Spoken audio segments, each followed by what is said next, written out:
My name is Vernon M. O'Gara, and I am the author of Brilliant Minds, Ignorant Minds, a new book that was just released. And it's a story of Miles Livingston. He is the character in the book, an African-American male that was discriminated against in his workplace. Welcome to the Black History Month podcast series inspired by my new book, Brilliant Minds, Ignorant Minds. My name is Vernon O'Gara. I am the author, and also I am an advocate for African American brilliance. And my mission behind writing this book and behind all the experiences I've gone through in my life, my mission is to elevate the untapped brilliance of highly qualified African American professionals, both inside and outside of corporate America, and elevate them into leadership positions that transform organizational infrastructure. And I know that's a mouthful. That's a lot to take in. But I feel that everything that I've gone through, writing this book, the story of Miles Livingston, racial bias and discrimination against African American men inside the workplace, it just kind of drove me to create that mission. And, that's what it's all about for me. I'm an advocate for African American brilliance. There is an untapped resource specifically in African American men inside and outside corporate America. And I'll say it again, my mission is to elevate that untapped brilliance of highly qualified African American professionals, not only men, women as well. It kind of has more of an impact on men though, but that untapped brilliance inside and outside of corporate America, and elevate that pool of human resource excellence, elevate them into leadership positions that will transform their organizational infrastructures. And that's it in a nutshell. I mean, corporate America is a microcosm of everything that's going on in society, whether it be economically, racially, politically. It's corporate America and society. It's a symbiotic relationship. And let's look at the climate that we're in right now. President Trump just recently made a statement. He said that the Civil Rights Act was unkind to white folks. Basically, I'm paraphrasing. But he felt that, the Civil Rights Act wasn't kind to white people. I mean, how does he think about the effect of that whole period of time had on black people? I mean, we were brutalized during that period of time. And, forget about jobs, just in everyday society. The EEOC chairman, as a matter of fact, President Trump appointed this lady. She is the chairperson of EEOC, and she sent out a call. She had a press conference, and she is advocating for white men to file race discrimination suits if they feel discriminated against because of DEI hires, or, it's basically a reverse discrimination. But, when I heard that, I said, wait a minute. If anybody needs an advocate from the EEOC, it's black men. We are at the bottom of the list as far as groups that have been discriminated against inside, corporate America, where an EEOC organization can help, an impacted group of individuals. And here, this chairperson, she's advocating for white men to file race discrimination charges. The Citibank economists put together a report called The True Cost of Racism. And in that report,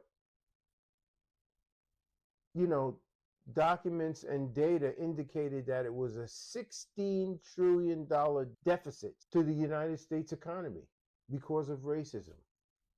$16 trillion. I mean, that was a tremendous report. Citigroup economists and others put that report together. African American graduates, aged 22 to 27. This group of African American students are facing a 12.4% unemployment rate. 12.4%. That's more than double the national average. These with a considerable amount of debt, I might add, from school loans. 12.5% unemployment rate they're looking at. That's the climate that we're living in today. And that's what inspired me to write the book. That's what has fueled me to launch this podcast. And we're going to be talking about a myriad of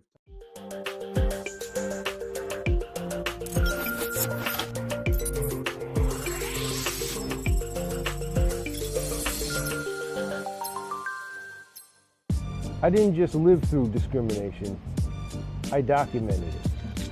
And now I'm sharing it so that others don't have to suffer in silence. This book shows why. This book is a survival guide for anyone who's ever felt invisible at work. I give you the tools, not just the story. I've seen brilliant minds get pushed aside and ignorance get promoted. It's not only unfair, it's dangerous. It's time to change the system. Some of the topics we're going to talk about, the untapped resource of qualified black men in corporate America. Why do I say untapped resource? Because when you look at these leadership teams, and it doesn't matter what sector we're talking about, it could be retail, it could be agriculture, computer technology, healthcare. I was a healthcare professional, financial services, media, whatever. There are a lack of African American men in leadership positions. And we're going to talk about that. Our backgrounds, being born into racism. That's the first chapter is entitled in my book, Born into Racism. I remember when Martin Luther King was assassinated. I was a little kid growing up, in that era. I remember when those 4 little girls were bombed in the church and murdered by the Ku Klux Klan. As a matter of fact, Condoleezza Rice talks about that story as well. Those were her classmates. And it has an effect on you. And as you grow up, even, Caucasian people as well. I mean, racism and all these things that played out in society had an effect on them. I had an HR professional tell me, believe it or not, this was 2016, 2017. I was the first African American man she had met with a master's degree. And I was shocked. I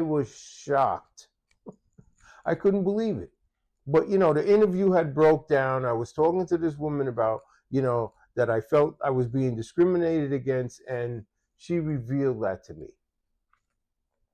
But the thing is, here it is. I'm interviewing with people, never had a black teacher. She probably doesn't even have, any black friends. She never had a black boss. She never had to report to an African American male in any type of authority, relationship in her entire life. So here it is. I'm interviewing with this woman for a job. Is she going to hire me? No, she's not going to hire me because of the bias. And we're going to talk about that. That's another topic in the podcast. Title 7, DEI, protected class law, and how those laws are the unintended effect of exclusion of African American men. You know, these laws were put in place. You know, and the president has talked about DEI and how upset he is with DEI, and he's, you know, dismantling these type of programs and, you know, affirmative action. But the original spirit of these laws, of these initiatives, was to include African American people in employment, in leadership, you know, integrate us into the workforce, you know, in a fair way. And we're going to talk about that and how protected class has, you know, basically been weaponized against black men, because what has happened is, understanding protected class, a black woman fulfills the criteria of racial criteria and gender criteria. So, you know, the cumulative effect is black men are kept out of these initiatives. And we're going to talk about that, you know. And finally, the hidden effect of racism that can have on you in your everyday life. That's another topic of the podcast. We're going to talk about that. You know, being affected with racism will affect you in a lot of different ways. You need to take care of your mental health. I was affected by race discrimination and rejection and bias, and you're applying for these jobs, and I was qualified for these positions. I never got hired, and, you know, it started to affect me. And those are some of the things I talk about in the book, and that's going to be one of our podcast topics that we're going to discuss as well. So again, welcome everybody. This is a Black History Month, and we're kicking it off with this podcast series. Again, it's inspired by my new book, Brilliant Minds, Ignorant Minds. I hope you'll tune in, and we'll be right back to start our discussion today. And our first topic is going to be a little bit about my story and other African American men, how that we make a sacrifice to invest in our careers, invest in ourselves, our education, our learning, and just to be, you know, on par with other members of the workforce, and that we are held back, discriminated against. That's how we're going to kick off our podcast, ladies and gentlemen. Again, thank you for tuning in, and let's get into it.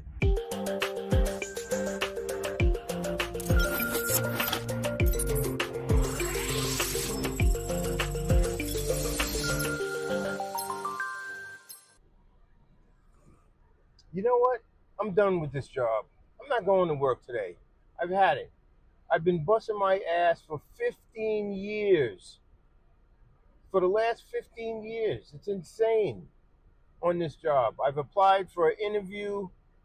After interview, I've gone to interviews. I've applied for positions, managerial positions. And what happens? Mediocre Karen gets promoted ahead of me with her high school diploma, making twice my salary. And you know what the kicker is? They want me to train her. I'm done. I'm done with this job. I can't take it anymore. And you know what? I wrote a book. Let me introduce my book to everyone. Brilliant Minds, Ignorant Minds. Yep, I'm an author now. I wrote this book, Brilliant Minds, Ignorant Minds. The title basically means that the brilliant minds capable of innovation and progress and strength and commitment, those are the brilliant minds. And the ignorant minds are stuck on perpetuating a system of bias and racism and unfairness. And the ignorant mind is just unable to integrate all the minds of the organization to make the organization better. Well, what do they think we're going to do as a black men, as black women? We're gonna improve our companies. But the ignorant minds, they can't see it. So that's my book. I hope you pick up a copy. The website is Brilliant Ignorant brilliantignorantminds.com. brilliantignorantminds.com. Check it out. Pick up a copy. You can read the synopsis of the book. You can read a little book trailer in there to get some more information. And by the way, I'm also going to do a podcast because this type of situation's got to be discussed.